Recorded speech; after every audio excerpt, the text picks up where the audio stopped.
Has anyone watched this Adam Neely one? What's the Adam Neely one? 1.8 million subscribers and no one cares. I haven't watched it, but I just thought I made like an edit of it earlier. I thought it'd be funny if you put like 4 views in front of it or whatever. Let's just see. I'm so sorry for the title of this video, but it's a riff on the title of an excerpt from a podcast featuring Freddie Wong. Now, Freddie Wong, Like it's a very specific reference to do your title and thumbnail off of. is an OG YouTuber. His channel Rocket Jump was massive back in the day. They did all of these amazing action short films, collaborations with like Jimmy Kimmel, Key and Peele. From my perspective as a fan anyway, Freddie Wong like made it as a YouTuber. What do you guys think about Adam Neely? I like his videos. So it was pretty jarring to hear what he had to say on this podcast when I heard this maybe about 4 years ago. We did a lot of stuff on YouTube. We set records for crowdfunding. We did web series and blah, blah, blah, blah. Who cares? Yeah, my problem with like Adam is like his music theory stuff is so deep that it's kind of hard for me to jump in. Like I'm like, where do I need like a starting point on his videos so I can make sure I'm like caught up on all of it? Because I know some basic music theory, but I don't know enough to like just jump into some of his like newer videos. Some of them. Nobody gives Yeah. That's what it is. Sorry, here's the hard lesson that I've learned. Anything you've done in this context, nobody cares. Because at the end of the day, there's only 2 things that matter in doing stuff in the traditional Hollywood sense, which is, did you make anyone any money? Did you win anybody any awards? You know, when I watched this video 4 years ago, it really changed my perspective as a YouTuber and where my... I mean, I don't know. I feel like the whole "and no one cares" thing, like clearly your subscribers care, you know, they've followed you up to this point and you are making money off of ad revenue or Patreon or whatever, but like maybe like not in the sense of like Hollywood. Base was in this creator economy because... Yeah, I noticed that. He has a plaque in the background. He's got a bunch of books in front of it. He should have like covered it up a lot more than that. As Freddie showed, YouTube might be a dead end. I've been making videos here on YouTube for 18 years now. My first video came out in February of 2006. My YouTube career is old enough to vote. I've only been doing it like professionally though for about 8 years. And in that time, I've made video essays and vlogs that I deeply care about and have been able to share with... I just don't see how it's a dead end. Like as far as social medias are concerned, it's probably one of the best of them. You can get off the ground with like no brand recognition, you know? You just make good videos, put a good title in the thumbnail, and there's a good chance it'll take off even when you don't have many subscribers. Millions of people from around the world. But here's the thing though, right? It's all been on YouTube. And by design, it's a creator economy siloed off from the music industry. I'm a musician after all. And YouTube is viewed still to this day with a degree of suspicion. They look at our stuff and they're like, oh, you guys have done some stuff on YouTube? Oh, YouTube, the thing my kid watches? And it's like, there's that, what? Yeah, that's true though. There's not a lot of respect in YouTube. For instance, so like I watch a lot of skate YouTube, right? And like skaters have like no respect for YouTubers at all. Like it's bad. Like I saw this like skate YouTuber just get like ratioed to for being a YouTuber, even though he's got like 200K subs or something like that, just because it's not like very it's not core, you know, it's not like part of like the skate industry. It's not like really related to skating in like its like traditional sense, and I guess in a lot of ways it's kind of embarrassing, you know. Was never left. The stigma's never left. In my experience, the creator economy is in an antagonistic relationship with the music industry because I don't make them any money. I make Google money. It's just me out here with my camera and my editing software. Nobody has staked their professional reputation on my own. I don't make anybody else any money. Did you make anyone any money? Did you win anybody any awards? In fact, the music industry thinks that YouTubers take money away from them, and then they try to take that money back. The industry in which I want to work, very much like the industry that Freddie wanted to work in, does not care. 1.8 million subscribers, and no one cares.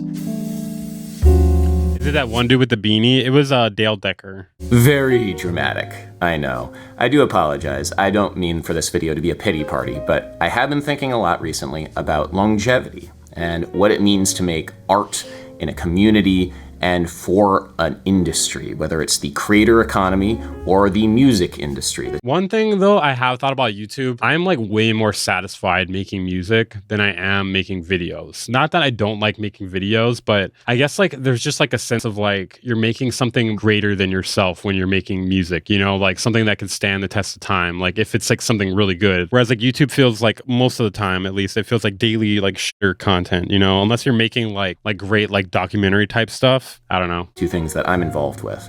And when I take a look at musicians and the music industry and I see how long people will make art, how deep into their careers they make art, I have some thoughts about it, you know? Roy Haynes, for example, is a jazz drummer that played with Charlie Parker, and he's still going. He's 98 years old. When I look at Roy Haynes, I can see Yeah, like a life like that just seems more satisfying in my opinion. that if I focus on music, I know that I have a creative future until the end of my life. Could you ever imagine a YouTuber going that long? Could you imagine a YouTuber going until they're 98? Well, we don't really know because it's only been around less than 20 years, you know? You're going to be making WN at 98? I don't know, man. I don't fucking know. That's something I have thought of. Like, it is not like a long-term thing, but we also don't really know because, like, it hasn't been around that long. I wouldn't wish that on my worst enemy. I feel like a lot of the experiences that Freddie was talking about in this podcast as a YouTube filmmaker and how that related to the movie industry parallels my experiences as a YouTube music educator and music creator and my experiences with the My girlfriend's mom is like a wedding DJ and she's like almost 60 if she isn't. I don't know her exact age, but Easier said. I don't know if you could be like a festival DJ. People talking about music and everything involved gets more views than actually music. Though the thing is, like, so music producers, they spend a lot of time making music, you know? And generally, unless it's something they know they can learn out of the video, they don't want to watch more people making beats. A lot of people don't want to watch more people making beats because they can just make beats themselves. Like, why watch somebody else make beats unless, like, you know they're amazing and you might be able to learn something when you can just do it yourself, you know? So, like, generally, like, the only type of content like that will be popular is, like, tutorials. That's why when people are like, why aren't you uploading you making music on here? And I'm like, well, that's not what people subscribe for. They subscribe for the news and commentary. So that's what I'm going to do. Spoiler, this video goes nowhere and there's no punchline, just random thoughts. That's fine though. I mean, a video doesn't always have to have a point. Like, if you can, like, if it has like ideas that can like make you think, then that's valuable in my opinion. Be like, oh, just don't do it traditionally, because fundamentally there's a lot of things when you get into the details of it that still tie you to some degree of traditional approach.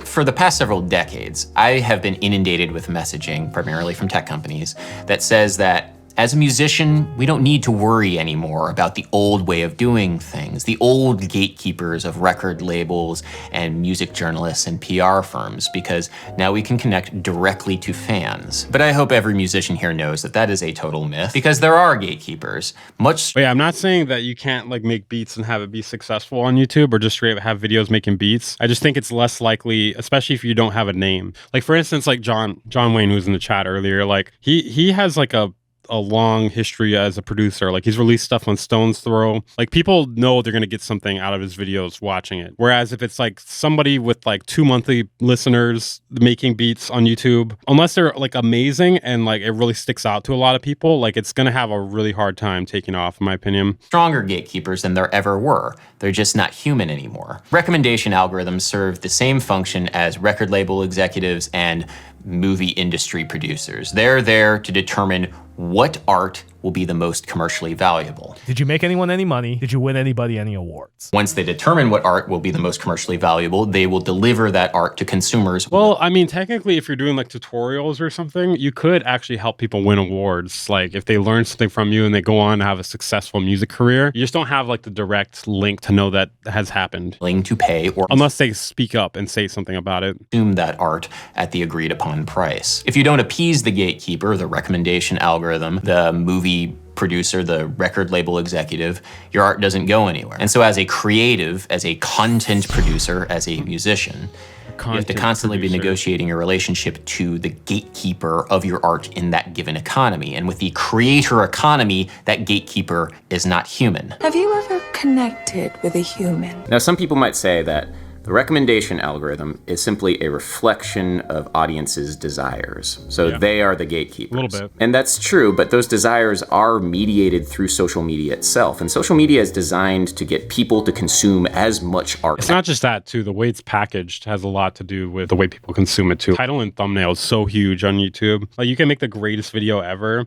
and if the title and thumbnail is not good enough to get people interested or to stop them from scrolling, then it's not going to go anywhere. There's like too much value placed on that by the algorithm. As much product as possible. It's not even the algorithm, though. It's actually people. And then the algorithm kind of goes off of what people are interested in. And for somebody... Because plenty of videos... Sorry, I keep starting and stopping it. Because plenty of videos can get watch time regardless. Rating stuff, that can be pretty alienating. You're so far removed from anybody who cares. 1.8 million subscribers, and no one cares. That's the hard part right now, is that I always feel like we're in between. This podcast excerpt came out about a decade into Freddie's successful career on the internet. And I really don't think it's a coincidence that most of the YouTubers who are quitting or scaling back, like Tom Scott or Matt Pat, for It's example. pretty bizarre how many people are quitting. You know, like there was like PewDiePie, Game Theory. Who else was there? I can't think of them. There's plenty of people that have been quitting lately, though. Had a successful career for about a decade or so. In fact, a comment Marbles. left on the YouTube video. I know that for this name, but I don't know podcast who that excerpt is. called that shot 4 years ago. So now we live in the era of YouTube quitting and people making videos about YouTube quitting. I'm so sorry for contributing to that, but hey, I had things to say, so Ben Jordan making this video. So 4 years ago, around the time, Oh yeah, he just quit doing gear reviews though. I made a retrospective of my then 14-year career on YouTube. And I started thinking about building something else that did not put me in this antagonistic relationship with the music industry and with a recommendation algorithm, because it just was not sustainable. I was getting burnt out, and tale as old as time. YouTuber burns out, right? There were two solutions for me here. The first is Nebula. Nebula is, of course, the creator-owned streaming service, blah, blah, blah, blah, blah, where... No. I hear it's about YouTube's algorithm being too stressful to deal with. Yeah, you basically have to like upload very often, or you have to upload very high quality content. Still somewhat often, like once a week or like once a month, but it has to be to the point where it like gets like 1 million plus views, It has to be like some serious stuff. Like it's not easy. It's definitely not easy. A lot of people act like YouTube is easy. It's not at all. Lots of shorts too. You don't have to do shorts. There are still gatekeepers. They're just humans. They're my fellow creators making the determination on what goes on the platform and why, like a very curated aspect. And I think creative people working in a community with a shared value is ultimately the most sustainable thing. And Sorry for all the sniffling, guys. I got like a cold or something. that's something that you don't really get with YouTube and TikTok and other things. It's just all content, right? All content. The second thing that I did that I think is very strange, given a lot of the messaging that you hear these days, is that I decided to focus on my own original jazz fusion music with my band Sungazer. Because as ridiculous as it is, looking at the shiny new creator economy where you can reach millions of people around the world, and then the old way of doing things with touring and record labels and all that, quite frankly, only one of those things seemed like I could do until I was 98 years old. And it definitely was not the creator economy. I just saw much more of a future for myself doing it the old-fashioned way, doing it the way that, people have been doing it for many decades beforehand. We all decided to go down Get help, Weaver. direct to DVD horror movie route, which we were all embroiled in back in around 2009, 2010. And we decided to all just be like, let's make movies, feature films that are cheap and can turn a profit. Those alternate reality versions of ourselves are having a better career in Hollywood right now than us. Sungazer started 10 Dude, making like a video, like a movie or something, that is crazy. Expectations are so high for a movie. That's one cool thing about YouTube. Like the expectations are not insanely high. But like for a movie, like, dude, people are going to go in on you if it's not great. Like it has to be like really well made. There can't be a lot of holes in it, whether it's like plot holes, production holes, etc. years ago.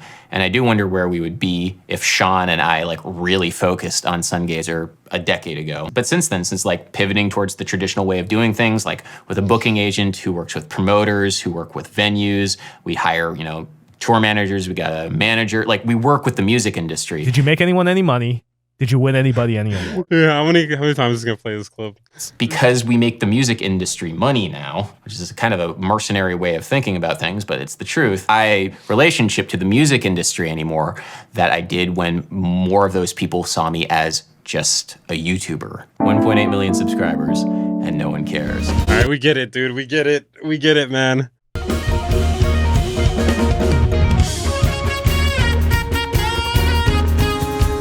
I wonder what they're like, how successful is Sungazer? Not that it matters, but did you win anyone an award? Did you make anyone any money? Sungazer, I'm just curious. There's no point to be made here. I mean, their music's pretty good. Seen them live. So.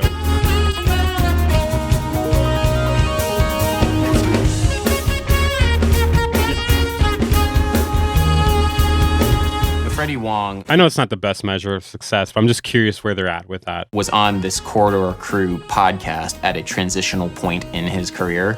He has since gone on to run a successful D&D podcast, Dungeons and Daddies. I'm a fan.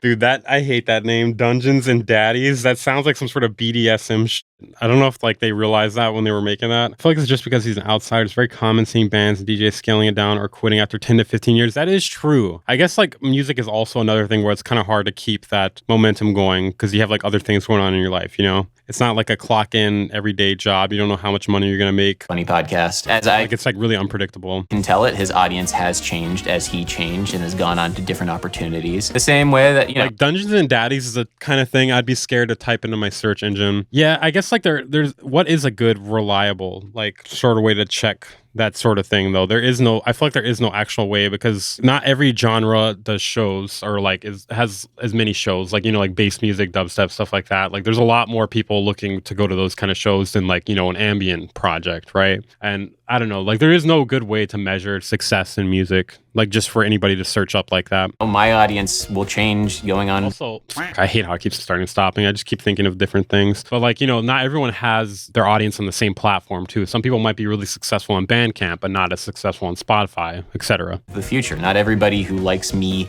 talking about Celine Dion and modulations and all that will like me playing bass in my jazz fusion band, and that's okay. So depending on how you see it, I already quit actually 2 years ago. I stopped caring so much about maintaining a strict upload schedule, and I only make videos when I feel like I have something to say, or I don't know, when I feel like it. And honestly, I've been a lot happier in that regard. I think I'll continue to make videos for as long as I have things to say, and honestly, I feel like I will for many years to come. Musicians can make music for many decades. I mean, Rick Beato's still making videos, you know, just pointing out that he is old. Not that he has been doing it a long time also, but like I feel like you can be old and do YouTube videos still, although he does get memed on a little bit for his, you know, some of his takes, his technology takes. I mean, he's a successful YouTuber for sure. And they can have a space in that industry. But as we've seen, YouTubers don't. You know, it almost always ends in burnout, right? I have elders in the music industry, people who have been doing music for a lot longer than I have. And so I look to them for creative and professional advice. I don't know, I've never really sensed burnout with YouTube. Like sometimes I'm not super into doing it, but I kind of just view it, like I view it as like kind of a passion, but also kind of a job at the same time. So like, cause like I'm not as into editing, you know, the editing, like I'm kind of just like, sometimes I'm just like, especially with WNN, I'm like not as into editing WNN videos cause it's kind of tedious. I have to go in, like find pictures and stuff like that, screenshots and whatnot. And like, it is kind of tedious. So sometimes there's kind of like a daunting task or a daunting thought in my mind where I'm just like, I don't want to start editing this right now. But I kind of just view it as work in that sense. You know, like I'm just like, okay, I got to do the work right now. I got to do this at some point. It has to get done. I only have peers on YouTube. Nobody has been doing it as long as I have. And it feels alienating to see so many people quit and burn out in that field. My goal is not to be a YouTuber until the end of my life. My goal is to be a musician until the end of my life. My goal is to be Roy Haynes. I want to be shredding until I'm 98 years old and beyond. Because, you know, 1.8 million subscribers and who cares, but I don't give a shit. I kind of just want to play bass and hang out with my friends and share in that community because I think that's the thing that really matters and the thing that I really am passionate about, right? Yeah. I'm not sure if this video made any sense. Yeah, no, I get it. I get it for sure. Cause like, yeah, like I said, music to me is definitely more of a passion than YouTube. I don't know. I guess there's just a lot more grind and there's a lot more work ethic involved with YouTube. Music is just like make the music, but you feel it. Sometimes you don't. There's a lot more wonder in like starting a new idea with music, you know, and you don't have to finish it either. Whereas with YouTube, it feels like, at least for me, when you do a YouTube video, it feels like a commitment. Like you have to finish it unless it's like really f***ing bad. 1.8 million and no one cares.